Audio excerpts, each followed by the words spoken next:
Hey guys, welcome to our Valor Man Cast. We are here to talk about different elements of masculinity and what it means. And this is a way to cast vision, to see and to activate what God is doing in our lives, in our manhood, in our marriages, in our families, in our churches, and how God wants to show us and work in us authentic, godly, biblical masculinity. We wanted to do a podcast because this is a great format for this, like table discussion.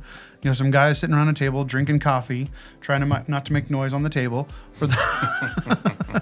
and just enjoying being with one another and talking about our faith, talking about the scriptures, talking about masculinity, talking about life, talking about our marriages, our families, just processing and honoring the masculinity that God has created us to have and to live. As we start this series of podcasts for Valor Men, we chose the podcast format because we want it to be real, authentic.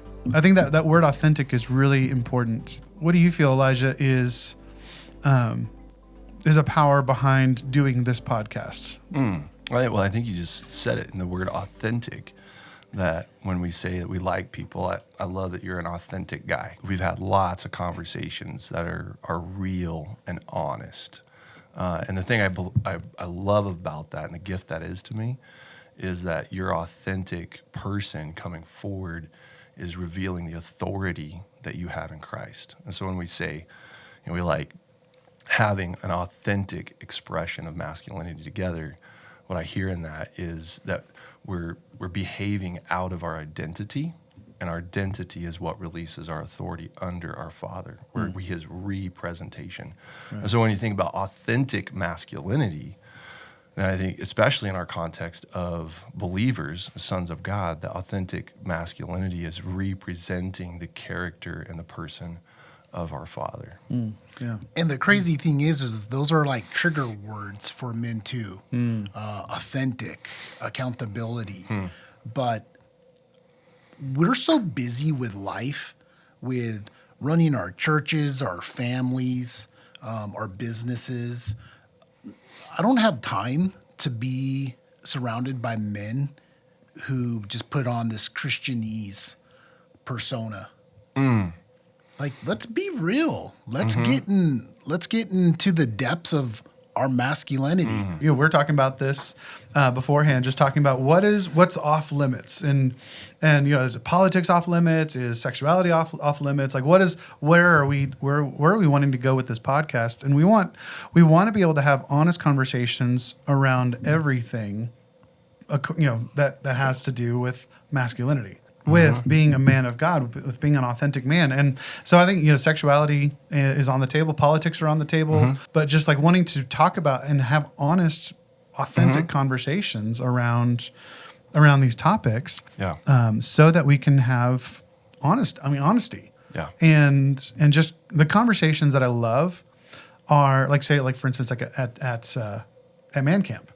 Like where we're hanging out around the campfire, we're just hanging around like in a circle of dudes, just like hanging out after camp is over, hanging out around the dinner table, just having these honest conversations that are just us being able to express our minds and our hearts, and having that place to do that, and not just to do that, to speak it, but I think there's also power in listening to that as well. Because you're like, oh, wow, like, yeah, that really resonated with me. Well, our pastor Aaron at C3 in Bozeman, he had an amazing insight in his sermon that he was teaching on. He talked about how in his family, his mom has all these keepsakes in this china cabinet, and that she's in this process of saying, like, why do we have all these heirlooms as a family? Like, what's the purpose in all of these things? It's just accumulated over the generations, and now it's just sitting there in this huge china cabinet. And so now as a family, like, his question was like, Mom, are you going to pass that on to me? I hope not. But then his wrestle was so often that there's those things in our lives as well. There's these things that are passed on from generation to generation, but nobody says, this cup is important to our family because this was your grandpa's cup and he used it every day. And that's why this cup has value. Yeah. That doesn't get passed along and nobody asks. It's just, this is the cup we have and you can't throw it away. Right. And so he was really pressing into the fact that in today's generation, that a lot of people that are deconstructing, that they're in this context of God has gifted us with these spiritual blessings, but because we haven't been faithful, especially as men in our families, to explain and ask the questions, what is sex? You're like, oh, that's off topic. It's Right. valuable. Like, don't do it until you get married, but we're not talking about that. Right. Like, I don't want to have this conversation with you as a result of not saying this is a thing of value and giving people the freedom to talk about, I'm confused about sex. Could you guys tell me about that? Like, what? You're confused about sex? What? You aren't a man? You know, there's that shaming.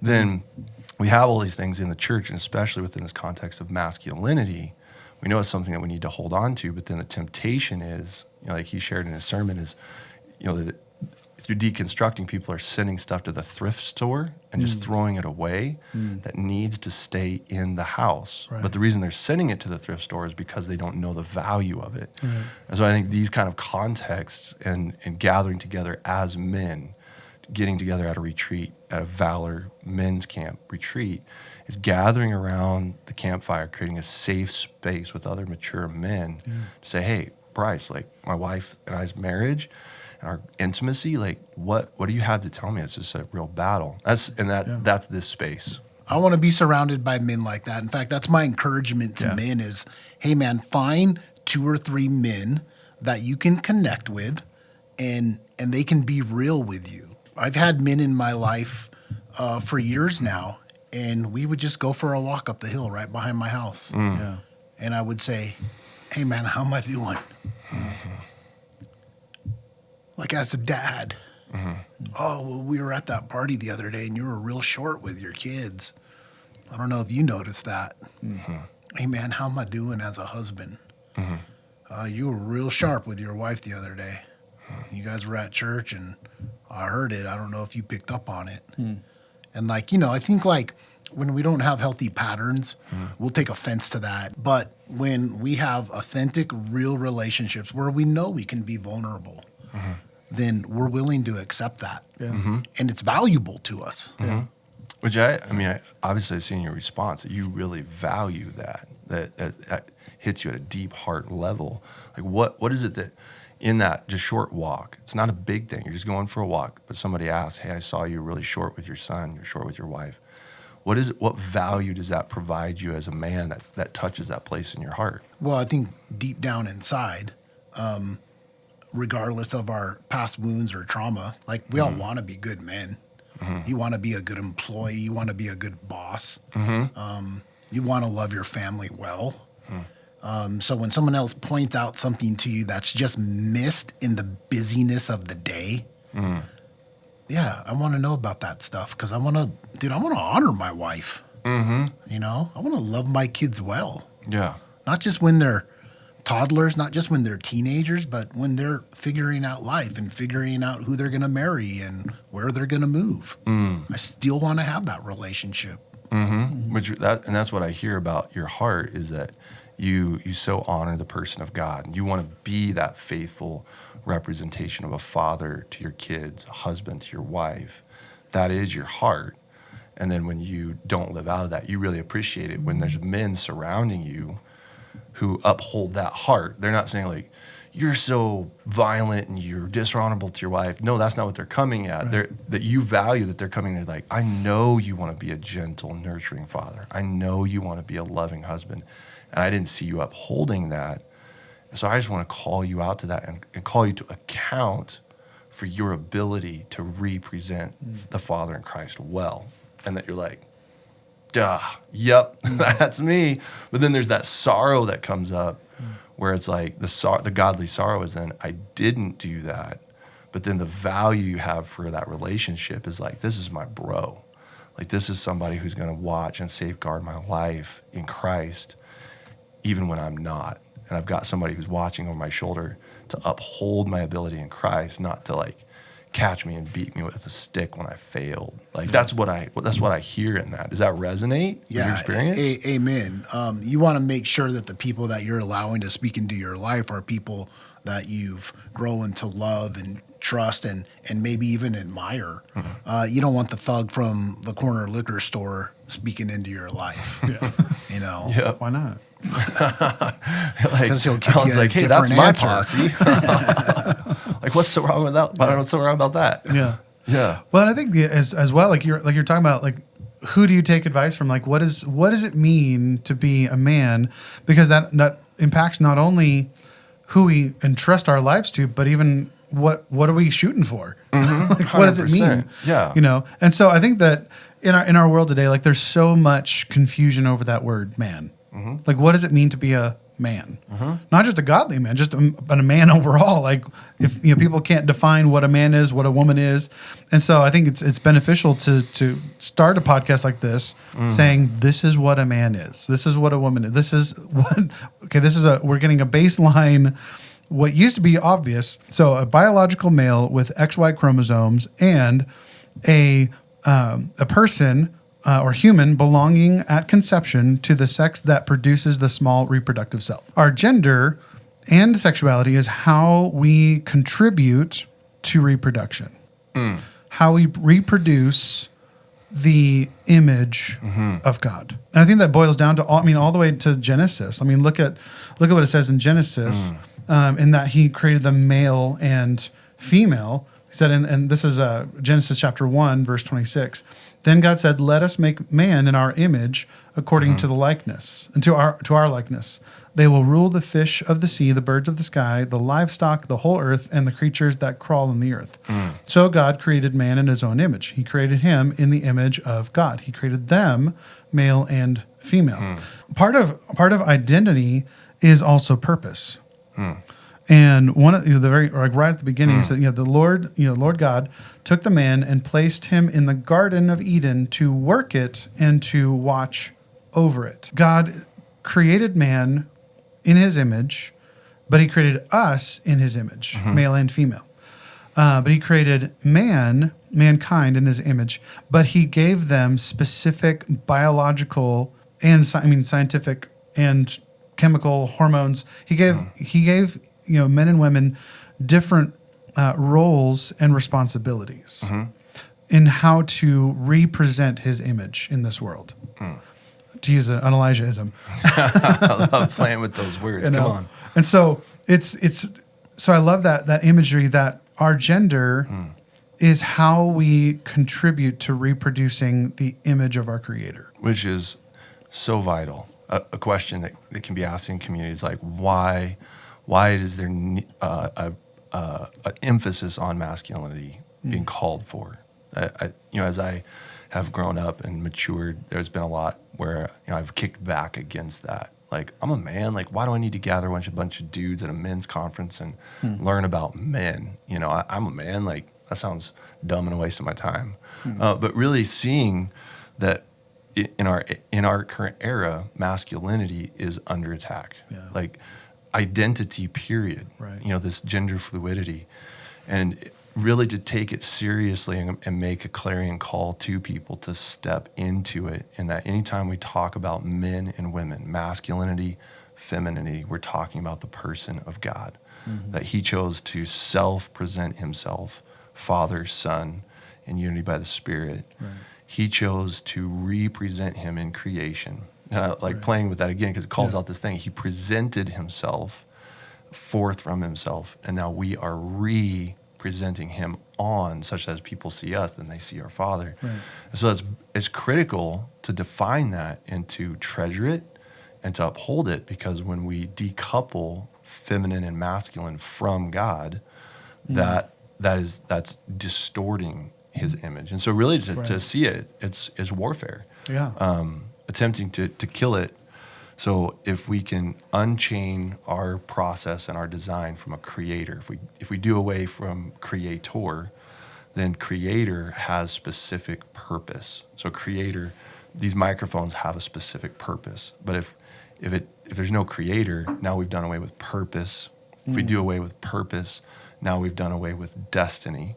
And if we've done away with destiny, now we no longer have an accountability. Yeah. So I can't be held accountable for something that I wasn't destined to do and designed by someone to accomplish. When we decouple masculinity then from the image of God, now I've removed my accountability. Now I can be a God unto myself. Yeah. Whatever I want. You can't tell me, Bryce. I decide to self-identify as a raccoon today. You know, like in that context, now it's just chaos. There is no accountability. And so without accountability then, though, there is no reward. You start then looking at the crisis that's happening in society now with so many people that are, you know, just like unchained, but they're living very unrewarding, unfruitful lives. Depression's on the rise. Lack of satisfaction is on the rise. Lack of vision is on the rise. Here in this podcast, then drilling into and saying, why is it an honorable thing to be a man? That so often we hear toxic masculinity. Like as you think about masculinity, like what is there in being man that is an honor that we should aspire to as men, to call men into this place of valuing their masculinity? Well, you said something that I picked up on as like a key word, like this war on masculinity. Toxic masculinity has been thrown around for a couple of years now. And I'm reminded of the armor of God. The armor of God from head to toe. But the thing that strikes me about the armor of God is there's nothing protecting your backside. And I liken that to being a man. A man runs to the problem. A man runs to the victory. We don't retreat. We were never made as men to retreat. That's why we're not calling it men's retreat anymore. We're calling it man camp. Yeah, absolutely. Yeah, it's a man camp because we're not there to retreat from the world, retreat from our problems, retreat from our children, our wives, our responsibilities. We want to go after what it means to be a biblically strong man of God. And I know you've talked often about the aspect of, I can't remember the exact phrase that you used, but in regards to like radical responsibility or something like that. And I don't remember the exact phrase that you've used, but like, how do you see that as being core? Because I hear you saying men are ones that see danger, they see a crisis, and they're running to it to protect people. That responsibility, like how do you see that playing into authentic masculinity? There's this guy Steve, can't remember his last name, but he defines authentic masculinity, authentic manhood, as authentic masculinity accepts responsibility, that it rejects passivity, it leads courageously, and it invests eternally. And so when when thinking about accepting responsibility, it's like, well, it's accepting responsibility for like something bad that happened, blah, blah, blah. Well, think about it in terms of I accept responsibility for that which is calling me to my responsibility. Say, for instance, like being on time. This is a big thing for me because I've always struggled with being on time. I've struggled with being late, just procrastinator, call it an undiagnosed ADHD or whatever it is. But just there. Then I met with a friend of mine in Seattle, and he said that we all do exactly what we want to do. If I'm late, it's because I chose that something else wasn't more important. So, and then like I'm running late to something and I'm texting the person, oh, I'm so sorry, like I got caught in traffic, blah, blah, blah. Even though, I left 15 minutes too late. And so I'm going to be 10 minutes late because I'm trying to speed there and I'm catching. But it's versus saying, hey, I didn't anticipate the time. I did not set an alarm. Taking responsibility, saying I did this not well. The success or failure of something is going to hang on me. And so unless I do it, it doesn't get done. Or unless I'm leading it and keeping people accountable or following up, following through, then if it doesn't get done, then it's my responsibility that did not come to fruition. Yeah, so key. Think about the opposite of that. Someone doesn't even let themselves have responsibility of anything. They don't pursue a wife. They don't pursue a career. They don't pursue having a family. They don't pursue pursuing Christ. They don't pursue delving into their faith. Like they don't even see their faith and their spirituality and their life as taking responsibility for themselves. We talk about this, taking personal responsibility. Well, they don't even take responsibility for themselves, much less anything else. And so how do we see ourselves as men taking responsibility? Like, this is my money. I have to make sure that where it goes is an authentic reflection of my values, who I am. That's where like identity comes in. That, instead of going to the end of the month and wondering where all of our money went, like starting at the beginning of the money and telling our money where to go according to our values. Beginning of the month. I heard that. You said beginning of the money. Oh, sorry. Beginning of the month. I heard what you said. Sorry, beginning of the month. Yeah. Sorry, beginning of the month. Yeah. And I think that's so good. And then huge purpose of the podcast is to help inspire men, bring honor forward in men, to celebrate masculinity. So that's something that you want to develop. You want to grow it. Yeah. So we invest in things that we value. Right. And so this aspect of responsibility is a double-edged sword. There is a weight. So there's the weight of responsibility. Like, you have to answer for it, and there's an oughtness to it. On the other side, play it around, is it's responsibility. It's the ability to respond. Right. And so if you have, a 22 palm gun, that's one ability to respond in protection or hunting or planking or whatever. A 50 cal BMG, that is a different ability to respond. Howitzer tank, an RPG, which has about a 700-yard range of accuracy. I don't know how I know that. But like, that's a different ability to respond. So you pair those two together, you have an oughtness. So if I have an RPG, I have a massive ability to respond in order to protect or to destroy. I have that ability. All I have to do is twitch this trigger. Yeah. Boom. Now, with that glory and that ability to enact power, it comes with this weighty oughtness of, I have to answer now for how I used that ability. Right. And so I think a lot of men, myself included, as I've grown into a celebration of accepting responsibility, is really pressing into the heart of God. Right. And seeing the parable of the talents, that the master came. He was the authority. Authority is author ability. It's the freedom to act. Right. And he said, I'm giving you guys these talents. Now you guys have the ability to respond however you want with these talents. And I have an expectation that you give me a return on my investment. Right. Went away for a long time and then came back to settle accounts, which is accountability, the ability to account for what you had that you responded with under authority. And so then with that, pressing into the heart of the Father, that there's a systemic imbalance in masculinity as being perpetuated from fathers to sons, in that fathers demonstrate this example and lifestyle. Like, I work really hard to not work. Like, I work my whole life. The dream is working for the weekend, grumbling about going back to work on Monday. It's like, Monday, Friday's coming. Right. And then you're doing that your whole life in order to unplug from that system and just sit on your backside and do nothing and enjoy your riches. Whereas that is not kingdom. Right. That the master said, well done. Hey, well done. You worked really hard. You took 5 talents. You turned it into 10. Now I'm going to reward you with oversight of 10 cities. And so in the kingdom, more responsibility. Yeah. So in the kingdom, as masculine men under authority, the kingdom principle is that the reward of success is increased responsibility. So when you've worked really hard and faithfully as a good and faithful servant with your responsibility, then you're just humbled. And you come before the Father and he's like, I'm going to give you responsibility over these 10 cities. I mean, it humbles you that you're like, Lord, like, you believe in me that much that you would anoint and appoint me to love 10 cities like you would.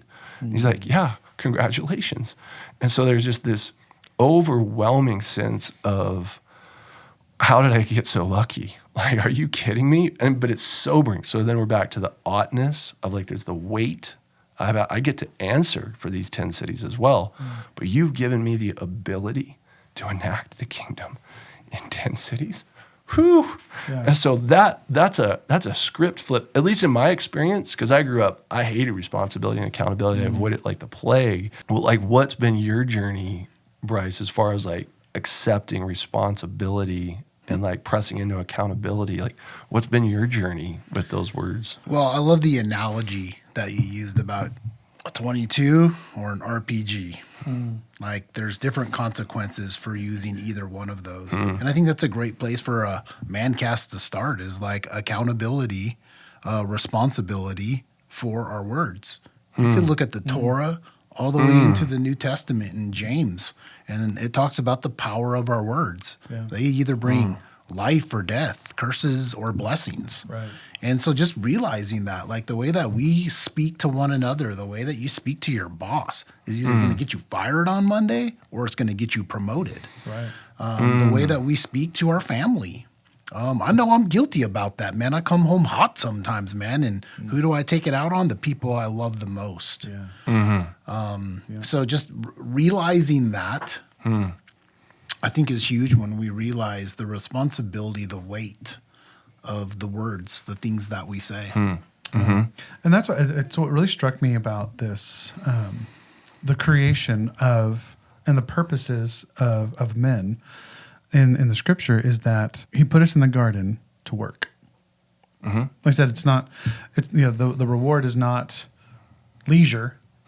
It's more work. Because 10 cities is quite a bit more work than what the little that he had. Dude, managing money versus managing people. Yeah. Oh gosh. It's totally different. Totally different. But it's a reward. It's a reward. Remember, Yeah. get it? It's a reward. Yeah. But I love, like, especially because what did God give him responsibility over? He gave him responsibility over the garden that God planted. So he entrusted him with that which belonged to God. But I love this illustration and the picture of the garden. I always come back to that image of the garden. Love it. And how God made men to be gardeners. And that is, and not just to grow plants, not just to grow food, but think about what it is. Like, fruit is nourishment. Fruit is life. Fruit is what we consume. It becomes a part of us, gives us strength, gives us energy, gives us the ability to fulfill our responsibility. So how are we as men, and I love this, I keep coming back to this phrase, is that through the work of our hands, our lives, our mouths, our finances, whatever we're doing, the goal of our masculinity is to cultivate life. Well, look in the garden. God says to man, be fruitful, multiply, and fill. Fill the earth and Again, subdue going it. back to this idea of like retreat, like we don't retreat. We're always advancing. To be fruitful is to add to, to multiply. Yeah. That's addition. And to fill, you can't fill unless you're adding to it. So as we go through this life as a man surrounded by other men, what are we doing to encourage the men around us to grow, to advance, to take territory? It's through work. Right. It takes work. You Totally. have to work the garden.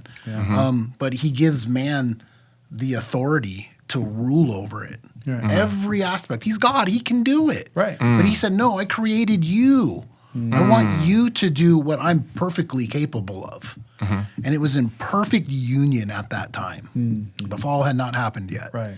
And so as we go forward, leading up to camp this year, it's such an encouragement for me to even say those words out loud, because now I need to keep myself accountable to that. But that's all I'm concerned about. I want to promote you. I want to see you advance. I want to see the best for you. And I love that, cultivating, and that valor is not just a retreat. Like, it's an intensive. I mean, when we're getting ready for football, I wasn't a football player. I was basketball. If you don't know me, 6'7.5". It's the half inch that makes me look tall. But That's funny, because I'm like 5'8.5", but I call it 5'9". I know. It's really hard because a lot of people look up to me, and I look down on so many people. Literally, not spiritually. But out of that, when we were getting ready for our season, we'd go away and we'd have, at the start of the season, we'd have a basketball intensive. I mean, we would just get our butts handed to us on a platter. I mean, guys would be over puking in trash cans. It was rough. But that set the tone, that helped cement us as a team. We got to see the abilities, the talents. The coaches were there calling things out like, hey, this is Elijah's skill. And then seeing talent and then saying, now we're going to merge that talent into a honed skill for a purpose, and really getting to see that Valor Men's Camp is the same thing. It's not just we're going to go one time a year and be accountable and, confess sins to one another and cry and have powerful encounter in the woods, and then go live 362 days. Not in that. It's an intensive to do more intentionally what we're doing on a regular basis down in the valley. So I love how you've said, that cultivating, that I have a number of guys from camp that I'm continuing to meet with. And I'm so honored that I get to meet with these men of valor who are pressing in and saying, not today, Satan, like in areas that they're weak or growing in, and that we're gathering together to cultivate in one another the increased fruitfulness in one another's lives. And it's such a humbling honor to have men who are proactively doing that in my life and who trust me to do that in their life, call that fruit out. I love that what we've kind of started calling the man camp is that it's a restful intensive. It's like we're not retreating. We use it as an illustration of Jesus's ministry, in that he went away to a private place by himself on the mountain, and every time he came back, it was just this mass acceleration of ministry. It was this intentionality that he went up to the mountain and he went and met with the Father. And he came back down into the valley, and he put rubber to the road. They didn't have rubber back then, but he put the leather sandals to the dirt road, and got going. Like it was this inspiration. He needed to meet with the Father, in a sense, get like the marching orders, if you will. But I think even more than just marching orders. I think Jesus went up there to just simply be with his Father. I'm reminded of this morning, last night. We were gone all day yesterday. So we didn't get to see our kids yesterday, and they stayed up late last night just to wait for us. And Grandma's like, I tried to make them go to bed, tried to make them go to sleep, but they wanted to wait up. But then this morning it was like my son just curled up into my lap and just would not let go, and it was just such a sweet time. And it was and we just because we had that time in the morning where he comes out and kids come out after at wake up time and they cuddle, and then it's go time. And so my son left like 5 minutes early for go time, went and changed within like a minute flat. It was like head to toe, shirt, pants, belt, shoes, everything, just so he could come back and cuddle with me before he had to go on the mission to go to school. And I feel like that's what we do. That's what Jesus would do. He went to the mountain to cuddle with his Father, to spend time in his arms. Not just simply to get marching orders and to-do lists and stuff like that. He loves the Father, and he's teaching us how to love the Father. And the Father loves to put us not just to work, but he loves spending time with us. I mean, think about like what he said. The time when they would spend, when God would walk in the cool of the morning or the cool of the day.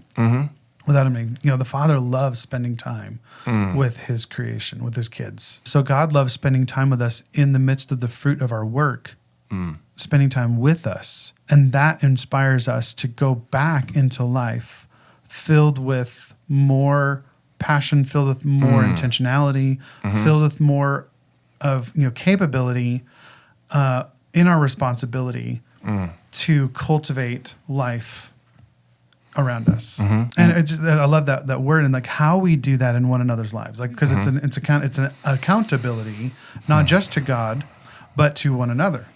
For Howard and helping us, like you were using the illustration earlier, like you spoke these things, like this is the kind of man that you want to be, and so in our relationship, I'm going to keep you to account of the words that you have spoken of the kind of man that you want to be. And so it's not like me putting rules and regulations on you. I'm just calling you to account of what you've already spoken. How do we do that? And I love going back to the scripture where it says, spurring one another on to love and good works. How do we do that? We do it through love. We do it through grace. We do it through encouragement. And I love that word, encourage. It's that, the be strong and courageous, Ra kazaka mats. Be strong and courageous and be very courageous. And to encourage is to implant that courage in them through the way that we are relating with them, so we don't come to them with shame or guilt, like, you haven't done this, you're bad, you're evil, you're stupid, like, you little wimpy man.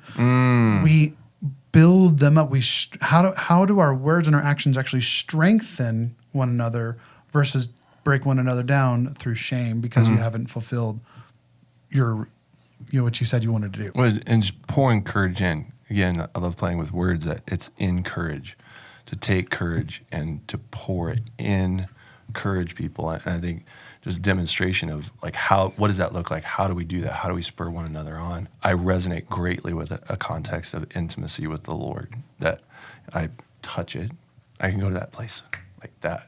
I'm very sensitive with the Lord. And so like that call of like that, to come and to cuddle with the Lord. And there's that intimate, innocent expression of your son. And so then like taking those elements through honor and spurring one another on. I think a lot of times as men, we hear those words and it's like, like cuddle with God. Like, I don't want to cuddle with God. Like that, like sounds kind of feminine. Daddy God. Like that's strange. That can be very strange and foreign to people. That is my heart resonance. But as I hear that I had a friend, I grew up in agriculture, and he shared about how he just loved going and changing the irrigation with his dad. Like his dad could do it really quick. He could just go out, jump in the truck, go out there, change all the irrigation pipes and be done. But he said that when his dad would say, come with me to go change the irrigation, that was that time of being invited into spending time with his dad. And then, he just sat with me and cried. He was going off to college. He went and changed the irrigation with his dad for the last time. And he said he rolled the window down with special intention, felt the wind in his face. Like, this is the last time that I'm going to get to spend time with my dad before I go out as a man. And so I think, taking the grace that we have, obviously my heart is very sensitive before the Lord. I love listening to the Morse code of his heartbeats, and that I get to be an intimate of heaven that receives the messages of my Father's heart through the Morse code of its beating. I love that. But I think honoring masculinity is that there's such a wide array of how God expresses himself.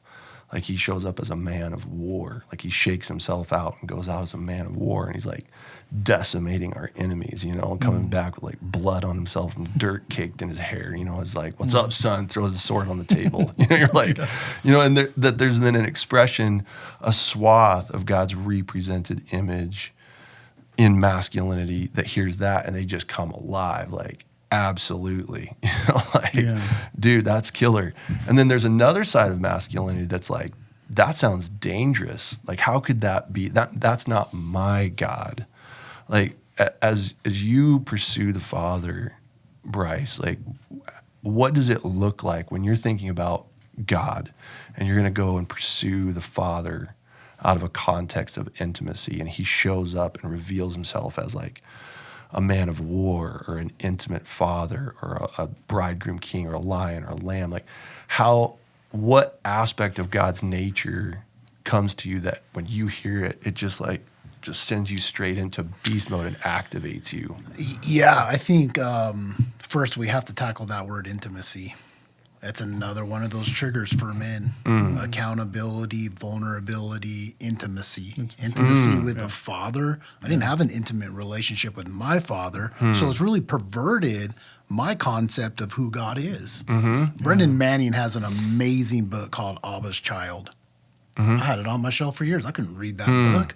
Abba's Child? Dude, that's weird. I'm not going to read that book. But then something shifted from my mind 18 inches down into my heart, where it wasn't just about assuming knowledge, but actually like feeling what you felt. And I think we go back to Jesus, and the answer's right there. I heard this saying this week, our buddy George, I got it from our buddy George Callahan. He's like, be brief and amazing. And I feel like Jesus spent a lot of time on the mountaintop with Papa. but Jesus kept it brief and amazing so that he could hear Yeah. from his Father. And I think that that's key. I mean, he would feed 5,000 and come back down the mountain and only 500 would follow him. Like, he just fed 5,000. Why does he not have 5,000? That wasn't what was important. What was important is that he was listening to the Father, and he could only do that by shutting up. Sometimes we just want to be that guy in the circle that has all the wisdom and all the...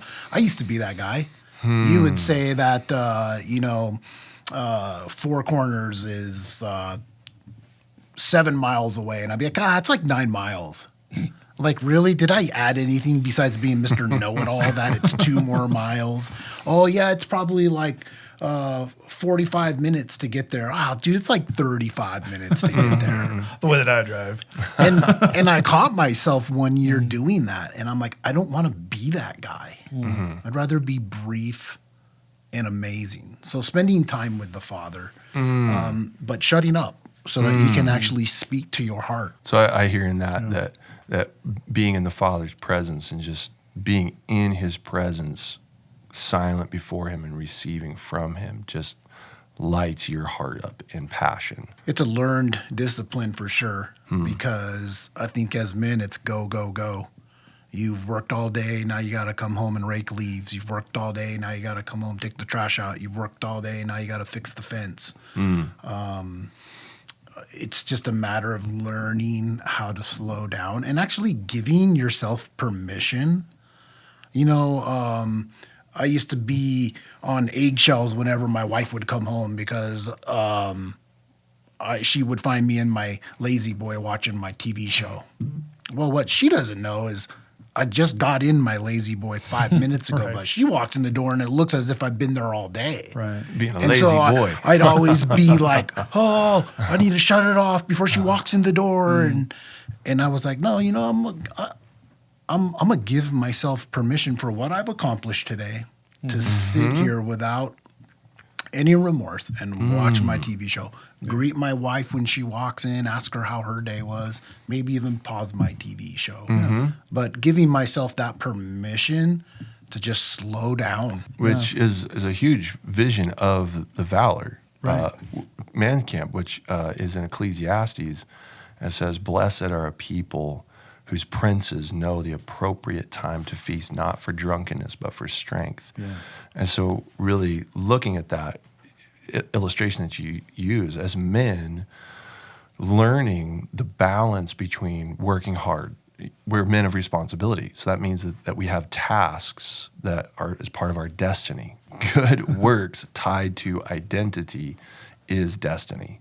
And so those good works are set aside in advance for me, Elijah, to do. So we are men, and we do things. We come home, we get to rake the yard, keeping our house cleaned up. We get to fix the roof. That's a part of responsibility, but also within that, then is knowing the appropriate time to sit down and rest, and how to rest. Like getting in a lazy boy, just resting, enjoying entertainment, watching a video, that's great.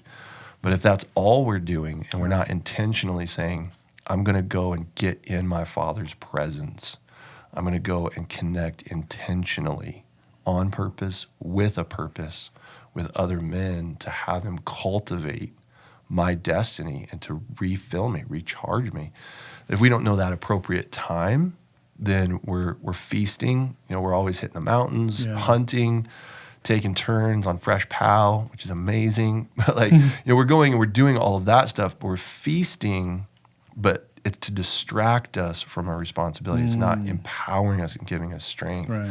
Like as you engage that, what do those rhythms look like for you, Alan, in regards to intentionally feasting in the Lord and with other men for strength, not for drunkenness and distraction? What does that look like for you in your life? I think, like you said, the word intentional comes to mind. There's a great book, John Mark Comer, called Garden City, kind of all the things that we're talking about, that there is a rotation, there's a movement, there's an intentionality to how we live our lives, in that we work, but our life is not only work. Like even Adam and Eve in the garden, they walked with God in the cool of the day. It was a moment of rest for them. They could walk by and grab a fruit off the tree and hand it over to God, and then grab one for him, and then just eat with God, just chill. I love that picture of the angel and Yahweh, the Spirit of Yahweh, walking, and Abraham invites them to share a meal. So he makes us all these cakes and slaughters like a goat or a lamb or something. And Genesis 18. Yeah, just to stops them and prepares a meal. But they're on their way to work. They're walking to go, of course, destroy Sodom and Gomorrah. This one, but he stops them to come and share a meal with them before going to work, but also after the long walk to refresh themselves. So thinking how do we structure rhythms in our lives? And honestly, one of the things is when it's hard for me, especially as a pastor, because oftentimes we're accessible, or at least we're expected to be accessible 24/7, right? We're expected to pick up the phone at 3 a.m, or to be interrupted or interruptible, for a phone call right in the middle of dinner at 6:30. And so it's nope. I'm going to be not taking that phone call with my family. Yeah. We have a little cell phone jail up on our wall. When I'm home, I try to be home. Yeah. Be home when I'm home. And specifically, one of the key things as well is Sabbath. I know that's maybe another one of those words. It's oh yeah, it'd be really good, but I just don't have time. No, we have to make the time, and it's good to make time. And there's books that have been written. I've got them all over my shelves. There's a reason why God created it. There's a reason why God commanded it. Before any of the do nots, he's do this. And actually he spends more words on Sabbath than any other of the 10 Commandments. Moment again, honor masculinity and gathering together as men. Genesis 18 is one of my favorite passages. I'm so blessed to get to help lead and champion worship up at Valor Men's Camp. And in Genesis 18 is the first time that I see the word worship used in a context of action. Abram went out and bowed before, and that's the first time that we see that word bowing before used in a context. And this is the moment. So it highlights the benefit and the honor of what does it look like as men, as we gather together to spend time. What happens? This is a new revelation. Sorry for the distraction. You're what are you doing with my Bible? I was oh dear word, is this true? It is true. It is Genesis 18. But you said, unfortunately, they were walking along going to destroy Sodom and Gomorrah. But that Abram saw him, ran out in a context of worship, bowed down and said, stop, I'm going to go get a meal. We're going to gather. We're going to commune. Let's stop and stay. And just this expression of, as we are intentional to watch for the person of God as men, that here comes God, a theophany, on his way to destroy Sodom and Gomorrah, but that a man who has a heart that is seeing the movements of God and runs out intentionally to worship, that he draws God aside on his way to release judgment on an entire city. And as a result of that intentional resting, this is the time to feast. Sit down. I'm going to go get food. I'm going to bring it. I'm going to prepare it for you. Just wait. Yeah. This is a time for us to feast. Let's break some bread with Mama Shpuka. That in that context, then it says that then Abraham pleads for an entire city in that context of being sensitive to the move of God's Spirit. And so that as we as men, this is men, you guys, but then also those listening to our podcast, here's authentic masculinity. That as you're going about life, as we keep that heart to a posture of seeing God's movements and saying, there's something there, I'm going to go to that. Right. This is a moment of intimacy, and I'm pulling aside. This is a time of communion. Right. I'm going to draw aside, fix a meal, that in that place of one man's intimacy and drawing aside to feast in communion with God, that it became a place of intercession where he said, will you spare it for this? Will you spare it for this? Will you spare it for this? And that it was a moment of intercession to partner with God in affecting his heart as expressed in judgment towards an entire city.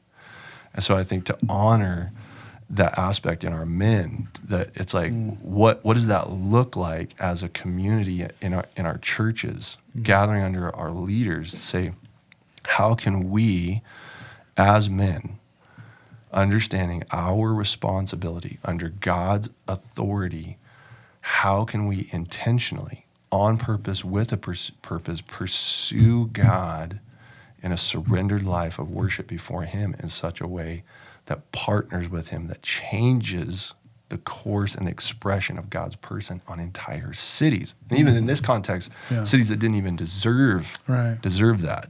Yeah. And highlight, that is a new insight for Elijah. I'm going to journal for quite a while on that. I'm like, no. But that came out of this context of men gathering together. You're sharing out of the overflow of your heart, things that God has given you. You've pruned those and you've stewarded those well. You share those things out of your heart. It hit me in a context of like, that's Genesis 18. I love that chapter. That's one of my faves. And then all of a sudden, you just bore an entire bumper crop of additional insights in my heart in regards to what that is saying about worship and its power. And that came out of a context of what? Men hanging out together. I think when it comes to even thinking about worship and work, like the relationship between the two, because even as God was working in the work of creation, every time he had a rotation of every day, he sat back and said, "It's good." So it's working in a way that we can sit back and say that was good. And so like working hard and anointing our work with blessing, because it's like Jesus didn't look less or down upon work. He didn't look upon it as like, oh, I'm working for the weekend because the weekend is better, or the evening when I can rest is better. It's working to cultivate the life around you. It's work, so our jobs, our work, what we busy our hands with, what you find your hands to do, like what your hands find to do, like that's how are we cultivating life around us through how we spend our time, through what we cultivate in this life. And so whether you're a real estate agent or a pastor or a builder, I resemble that remark. What's that? I resemble I that know. remark. That's what I'm saying. Like no matter what our job is, if you're a painter, like some of the folks like general contractor, or I'm just trying to think of jobs of professional Harley rider and Rolex model. What? Bryce. Like or flooring guy, like contractor flooring guy, like working with your hand. Thanks for thinking of me. I'm just trying to think Bottom of of the barrel. Whatever. Foundational. You lay out solid structures to be a platform on solid foundations for people to stand on. This is very true. That's what you do. That's right. But it's like whatever we find our hands, like whatever work that we do, is that we do it as though we're doing it for the Lord. That the Lord is going to walk on this floor. That the Lord is going to live in this house. That the Lord is going to worship in this church. That the Lord is going to see the paint on this house. Like I'm sure, like the Lord is going to interact with my work, like He did with Adam and Eve in the garden. He walked with them in the garden. He walked with them in the midst of the fruit of their labor, because He enjoyed their labor. Yeah. So how does the Lord enjoy our labor? How do we work to cultivate life for the Lord's enjoyment? And so it's not just about the rest, but it's making sure that we're doing the rest so that we can do the work better. Genesis 1-3 is one of my favorite passages. And it says, in the creation order, it was evening and morning the first day. Yeah. So honor Jewish tradition that they celebrate time that way, that the day starts as sun down. Yeah. And so, as a family... Starts with rest. Starts with rest. And so in our family culture, as we lay our kids down to sleep, we thank God for that day, not previous looking. And so transforming our mindset that rest is not a reward of working hard. Rest is what empowers you to be successful in your day. So the rest of your day empowers you for the rest of your day. And so, we lay our kids down and we thank God for that day. God, we're beginning our day out in a context of rest. We're going to lay before you. We surrender our bodies subconsciously to you to keep our hearts beating, us breathing, to watch over us. And that in that place of worship and mystery, in the first 8 hours, 9 hours of our day, that posture of being laid before you and surrendered now is what empowers me to walk in the light of revelation with you, creating out of that foundation of rest. And so really, looking at that context of rest, and again, as men, flipping the script, not biting in on the world that says the way you define your masculinity is working harder and harder and harder. You just got to grind and have 7-side hustles. Yeah.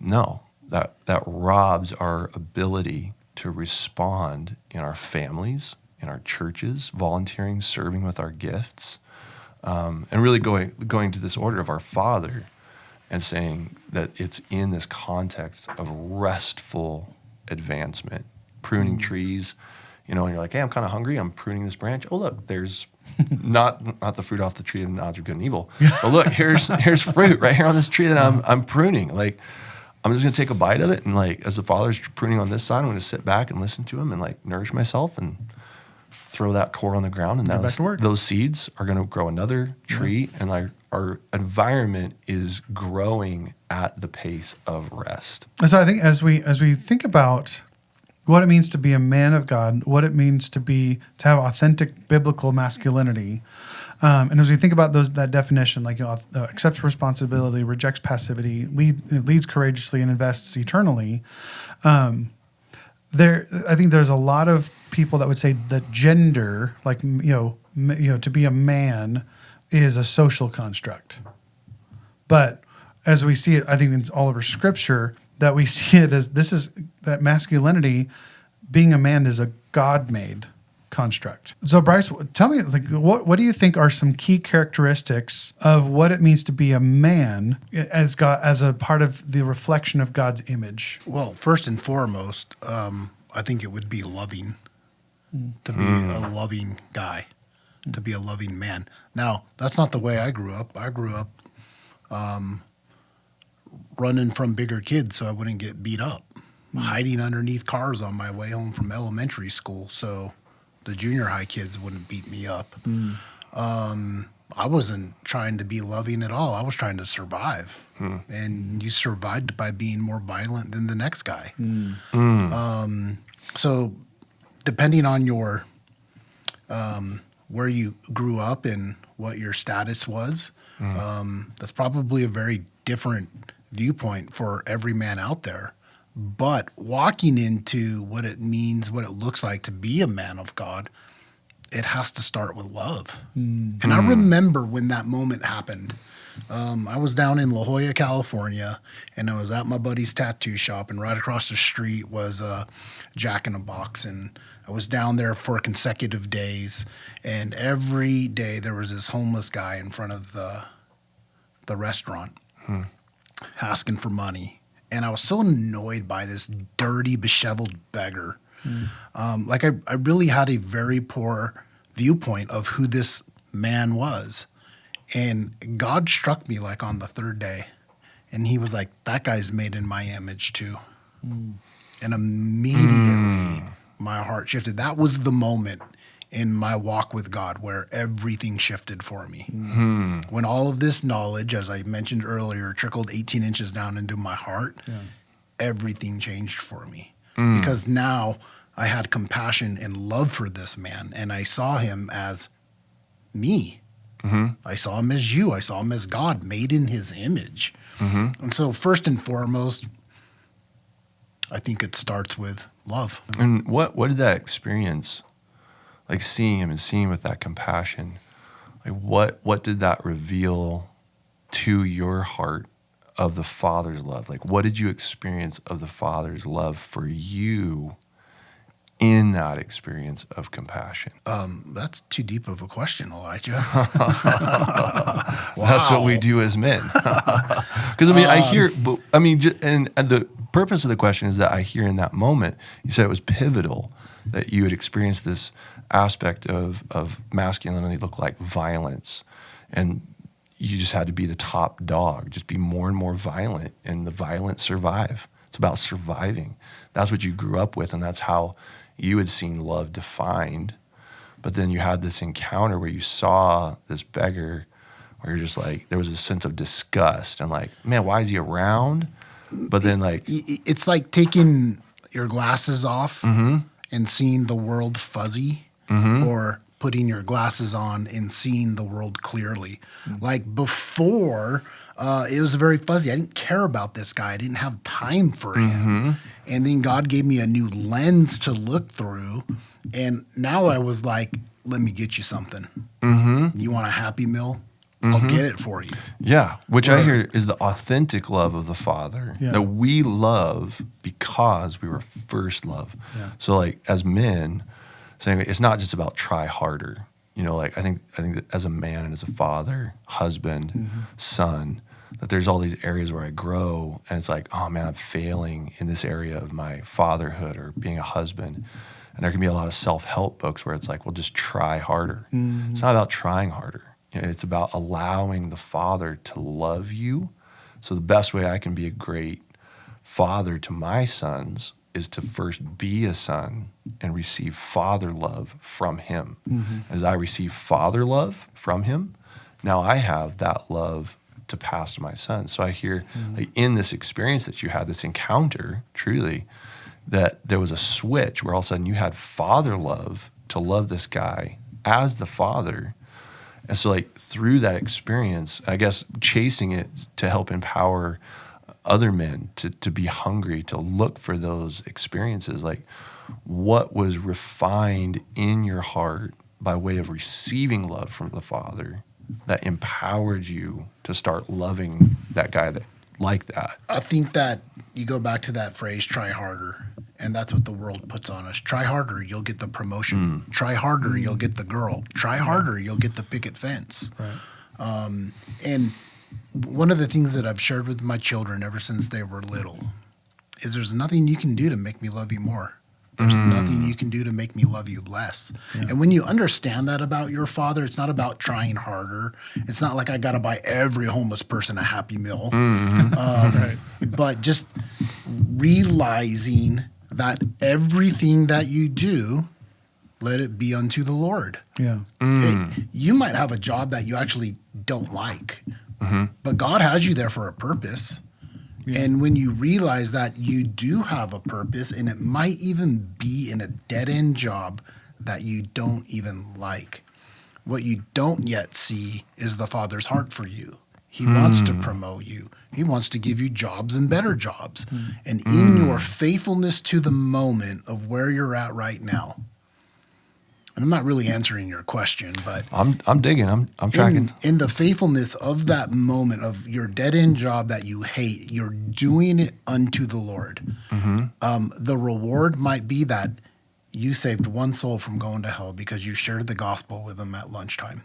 And God's like, good job, my faithful servant. Now on to the next mission.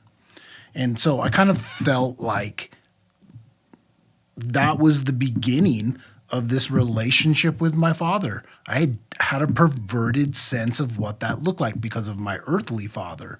And now I was like, oh, I had to earn my dad's love. I had to earn his attention. And when I was behind a plate of glass in an orange jumpsuit, I got his attention. It was not the attention I really was going after. And my Father, my heavenly Father, is like, there's nothing you can do to love me more. There's nothing you can do to make me love you less.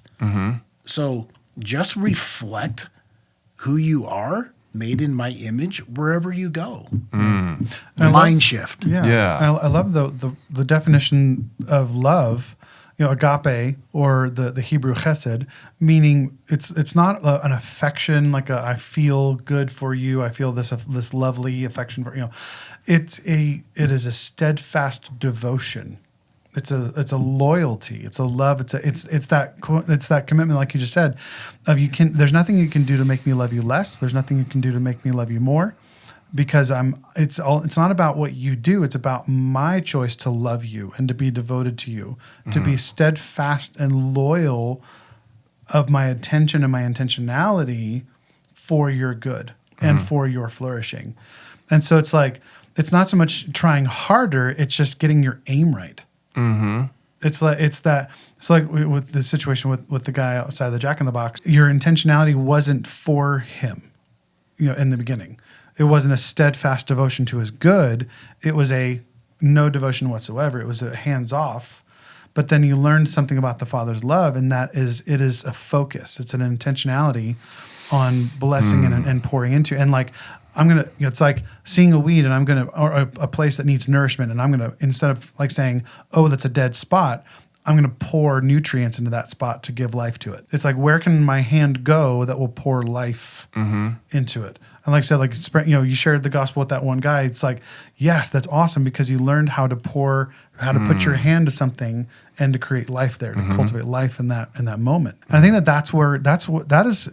that is a great illustration of what masculinity is godly, biblical, authentic masculinity is that we are cultivators. That men are cultivators. God created men to be cultivators, to be, we talk about, being the provider. Well, yeah, it's not just about providing, not providing just a paycheck or a roof over the heads. It's like, I am cultivating a home for you by providing a house, by providing a paycheck, by providing money to keep the lights on, to keep the water flowing, to provide, keep food in the pantry. And like, not just you doing it all yourself, like, hey, we're partnering with one another, like partnering with my wife is working, I'm working, we're partnering together to create a home. And through this home, we are creating people who will, these children who will be launched eventually to be the light in the darkness, to be, for Shane to be a cultivator. We're cultivating environments wherever we go. Yeah. I can come into a room, storming in there, cussing and cursing, punching holes in the wall, and that's the environment that I cultivated. Yeah. I created that. Right. I can also walk into a room and give you a hug and a high five and ask about your day. It's not about me. How are you doing? And cultivate that environment. Right. Yeah. It is up to us to what we cultivate. 100%. Which that's what I heard in your encounter. Yeah. Is that you said how that you were on the kind of the outskirts of your father's attention. You got his attention in an orange jumpsuit on the other side of a glass. You were making that bid, but you're begging, just like, pay attention to me, pour into me, love me, nurture me. And so very often we wind up justifying ourselves by judging others. God asked Job, like, you would judge me to justify yourself, Job? And so really seeing in that you were having this visceral reaction to this guy begging, but that the Father broke in and said, you're not a beggar with me, son, you're royalty. I love you. You don't have to beg me for my attention. You have more than enough. Not only do you have enough to give away. You're royalty. Now go act like it. And that there was this reception of the Father's love where his favor came upon you. And in light of his favor, that you're like, dude, I got grace. Hey, what's up, little man? You look sad. You need a Happy Meal? Because this is just the guy to give it to you. That there was this shift where you're like, I have a dad that I don't have to beg for his attention. Like, it's part of my inheritance. And his shining face of favor is fixed on me. Like, it won't ever go away. I'm in the light of his affection.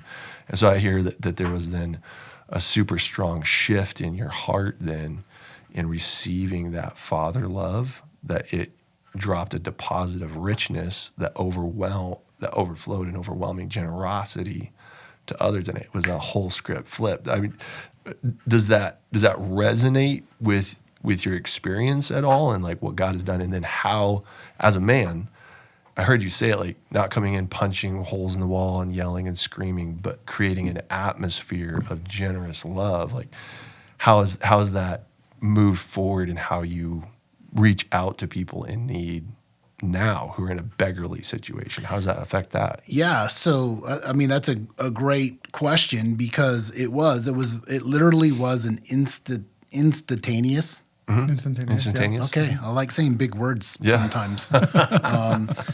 Switch. Yeah. It really was. I mean, everything switched after that day.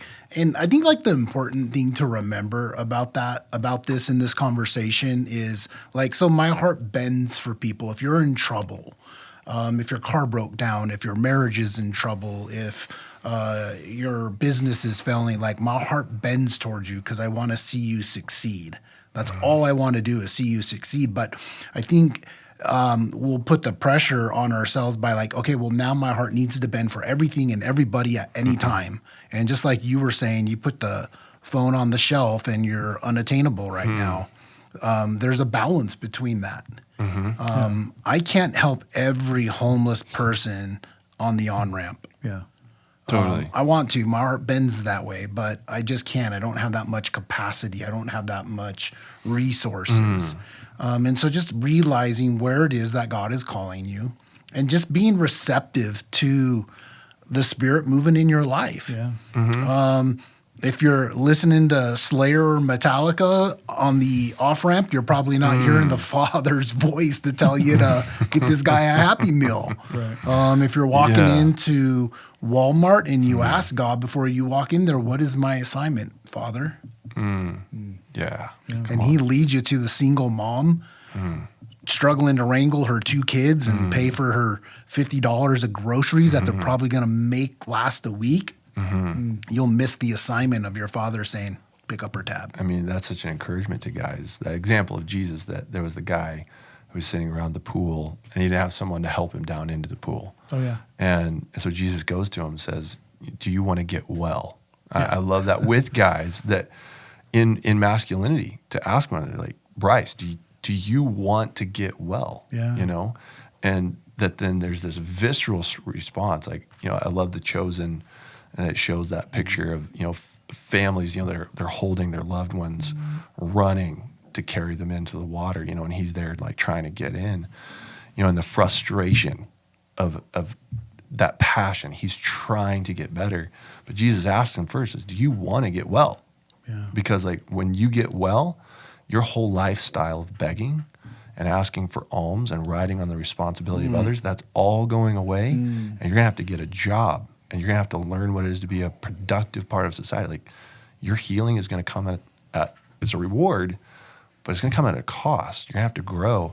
So he's like, do you want to get well? And the guy's like, he's like, I can imagine there may have been some swearing in that moment. Like, are you kidding me right now? Like, I have been trying to I watch the water, and as soon as it ripples, I try, and there's nobody to help me. What's the story? Like, is it 38 years? Yeah. And like, I love it that 40 years Jesus, sitting there. Wild. when his parents went and looked for him when he was 12, and you know he went into the temple, that man would have been there trying to get into that water. Yeah. Then Jesus full circle comes back, and then so he asked him, "Do you want to?" The guy, you know, I think flamed him in the face, and Jesus is like, "All right, Yeah. I was just checking," you know. But then he heals that one man, and then disappears into the crowd. Yeah. Like there was a whole bunch of other people around that pool who could have been healed that weren't. And so I think it's this beautiful picture, like you said, as men, that we have that compassion of the Father